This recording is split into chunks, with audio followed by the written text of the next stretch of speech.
विधायक रामेश्वर शर्मा का ट्वीट आया। गुना में पुलिस कर्मियों की हत्या करने वालों से हिसाब लिया जाएगा, खून की एक एक बूंद का हिसाब लिया जाएगा, ऐसा कहना है विधायक रामेश्वर शर्मा का। के सीनियर लीडर रामेश्वर शर्मा जी हमारे साथ है। सर, दिल्ली में शाही इमाम अब ये कह रहे हैं, अपील कर रहे हैं कि ईद नहीं मनाई जानी चाहिए क्योंकि हमारे साथी बहुत दुखी हैं, उन पर अत्याचार हो रहे हैं। अब ये इमाम साहब का खुद का व्यक्तिगत निर्णय होगा। मुस्लिम समाज जैसे चाहे वैसे उस पर निर्णय ले, लेकिन हिंदुस्तान में 5 वक्त की नमाज पढ़ने की खुली आज़ादी है मुसलमान को।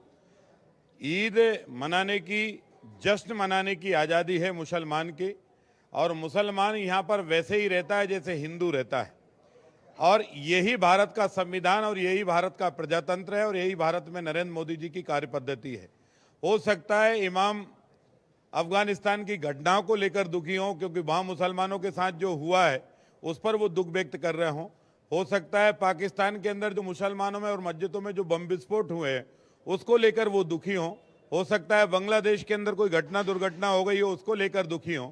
पर इमाम साहब को बताना चाहता हूँ कि इमाम साहब, थोड़ा भी ईमान से बात करोगे और थोड़ी भी खुदा की जो कुरान है उस पर अगर बात करोगे, जितना सुखी और आनंद से हिंदुस्तान में मुसलमान है दुनिया में कहीं नहीं है।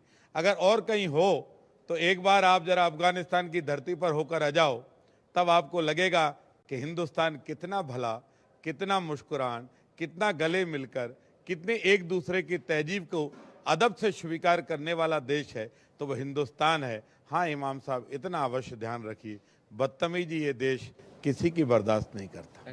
यहाँ पर जो है बहुत ही महत्वपूर्ण बात है, जो रिएक्शन आया है जिस तरह से शाही इमाम के ऐलान के बाद उन्होंने साफ कहा है कि उनको जो तकलीफ है वो शायद अफगानिस्तान या बांग्लादेश के मुसलमानों को लेकर है, लेकिन हिंदुस्तान के मुसलमानों को नहीं। लेकिन साथ में उन्होंने इशारा भी किया है कि बदतमीजी किसी की बर्दाश्त नहीं की जाएगी। कैमरामैन प्रवीण के साथ अनुराग मालवी, INI 24/7 भोपाल।